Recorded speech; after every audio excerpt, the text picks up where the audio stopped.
Alléluia. Shalom, que le Seigneur vous bénisse. Toujours sur notre sujet sur l'appel, nous allons voir aujourd'hui certaines caractéristiques d'hommes de Dieu, de figures emblématiques dans la Bible, de façon pratique un peu les différentes composantes de l'appel dans leur vie. La première figure biblique que nous allons voir, c'est Moïse. Nous allons comprendre, voir ensemble, analyser ensemble l'appel de Moïse, ou bien l'appel selon Moïse. Donc des personnes effectivement peuvent se retrouver dans ce type, dans ce modèle d'appel comme celui de Moïse. Mais il est important de savoir que quel que soit le type d'appel, il y a toujours une interpellation. Dieu interpelle toujours celui qui l'appelle. Mais non, les interpellations divines varient en fonction du contexte dans lequel se trouve la personne qui est appelée. Dans le cas de Moïse, Dieu va interpeller Moïse, qui était son instrument, qui avait été choisi depuis le ventre maternel, qui avait été mis au large par Dieu pour jouer un rôle important dans l'histoire de son peuple. Et Dieu va interpeller Moïse à travers un symbole très fort, le buisson ardent. Donc le buisson ardent est le premier élément qui interpelle Moïse. Mais c'est vrai, ça c'est le premier élément qui interpelle Moïse après qu'il soit sorti d'Égypte. Mais nous pouvons quand même dire que Moïse, son interpellation par rapport à sa responsabilité sur Israël, ou bien sur sa mission future, nous pourrions dire qu'avant le buisson ardent, Moïse a été d'abord interpellé par l'injustice qui a été faite à l'endroit des Hébreux par les Égyptiens. C'est pourquoi justement, lorsqu'il a été vraiment de visu face à cette injustice, cet Égyptien qui a violenté cet Hébreu, il n'a pas hésité à aller secourir son compatriote et à tuer l'Égyptien. Donc déjà, à pouvoir jouer un rôle de libérateur dans la vie de son peuple, parce qu'il a senti certainement en lui un devoir, il a senti certainement en lui un appel justement à pouvoir manifester la justice en faveur du peuple d'où il tire son origine. Donc nous avons donc, s'il faut repartir un peu de façon chronologique, interpellation avec l'injustice qui a été faite à l'Hébreu. Deuxième interpellation en dehors de l'Égypte, le buisson ardent. Dieu l'interpelle, il est face au surnaturel, il est face à un fait qui n'est pas normal, il est face à un fait qui n'est pas ordinaire. Un buisson qui brûle sans se consumer, on n'a jamais vu ça, ce n'est pas un phénomène de tous les jours, mais il est face à une réalité qui n'est pas naturelle et qui n'est pas normale. Dieu l'interpelle à travers le surnaturel. Deuxième des choses, dans l'appel de Moïse, il y a l'interpellation, c'est vrai, mais également il y a la voix de Dieu. Dieu l'appelle par son nom. Et ça c'est important, mes amis, que le choix dans l'appel de Dieu est un choix qui est précis. Dieu ne choisit pas tout le monde, Dieu choisit des personnes bien précises. Et ces personnes-là sont appelées par leur nom, c'est-à-dire qu'elles sont interpellées directement. Et dans cette interpellation, dans cet appel divin, elles sont convaincues au plus profond de leur être que oui, Dieu les appelle, que Dieu les destine à quelque chose. Voilà, donc Dieu interpelle, Dieu appelle son serviteur par son nom. Dieu révèle par la suite ses exigences quant à sa personne divine. Il dit que je suis, il présente sa sainteté. En fait, la terre sur laquelle tu te trouves est une terre sainte. Et après la révélation de Dieu par rapport à lui-même, par rapport à ses exigences divines, Dieu maintenant va dévoiler le plan de sa mission. Donc la feuille de route va être communiquée à Moïse, à savoir sa mission à proprement dite, que j'ai vu la souffrance de mon peuple, j'ai entendu le cri que lui font pousser ses oppresseurs, voici je suis descendu, donc je t'envoie. Donc Dieu maintenant parle de la vision qui est rattachée à l'appel de son serviteur. Et de cette vision, bien sûr, va être accompagné l'équipement de Dieu, l'onction de Dieu.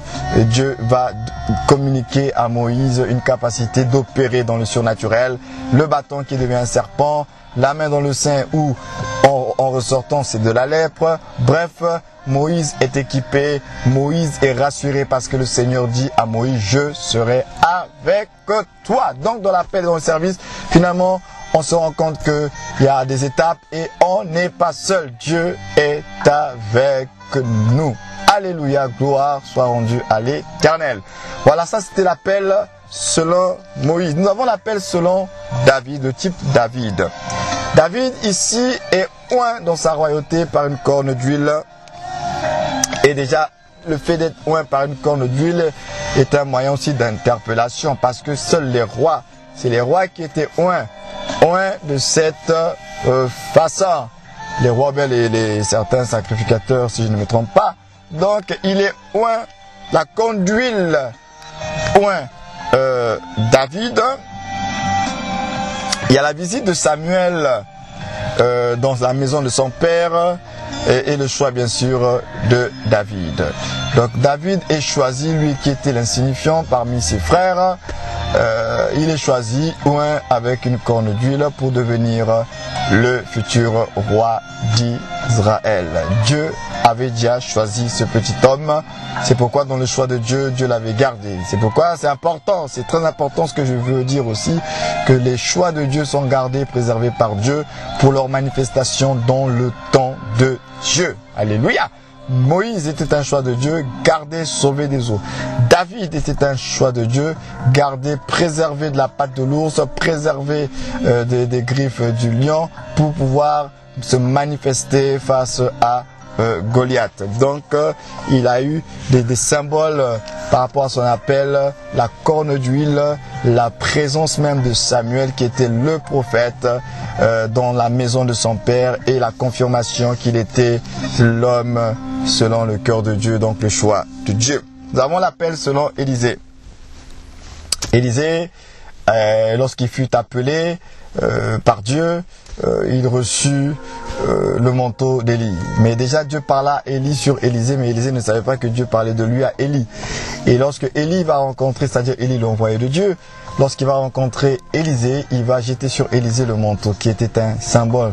Le manteau était une interpellation parce que le manteau du prophète n'était pas jeté à n'importe qui. Et je pense qu'Élisée avait une certaine sensibilité prophétique des choses.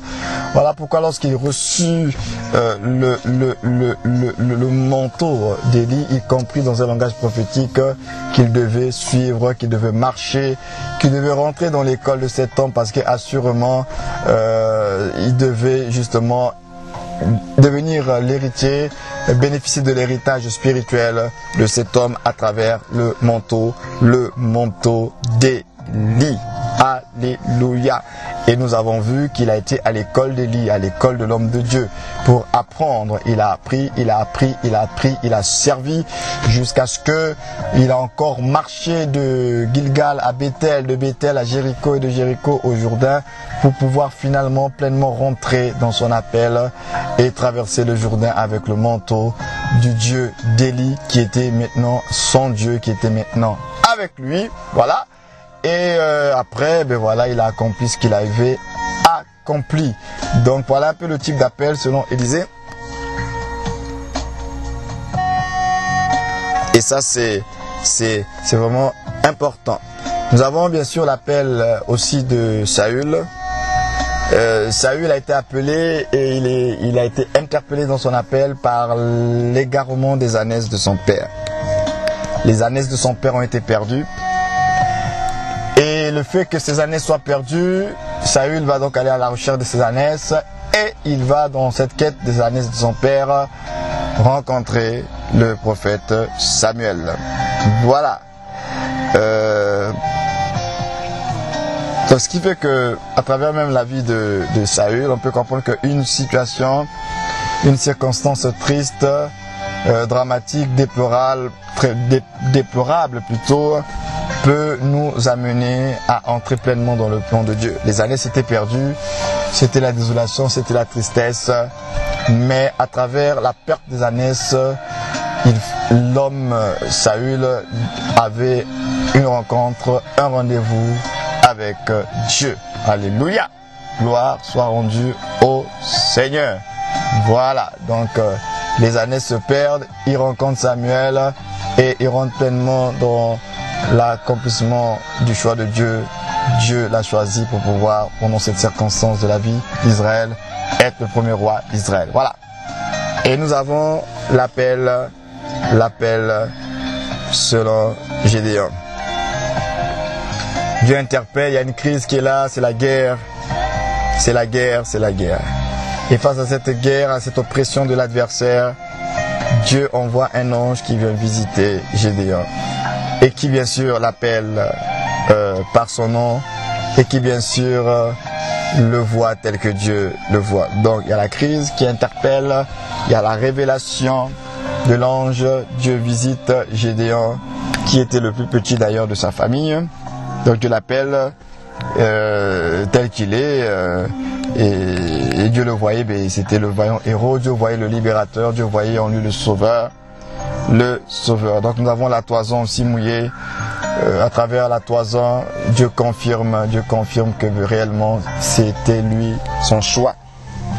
Et qu'il ne s'était pas trompé par rapport à cela. Donc voilà mes amis un peu par rapport à l'appel, certaines caractéristiques, certains types de l'appel où nous pouvons nous retrouver là-dedans. Donc voilà un peu ce que je tenais à nous partager là-dessus. Que le Seigneur vous bénisse et je vous dis à la prochaine dans la suite de notre enseignement sur l'appel. Que Dieu vous bénisse. Amen.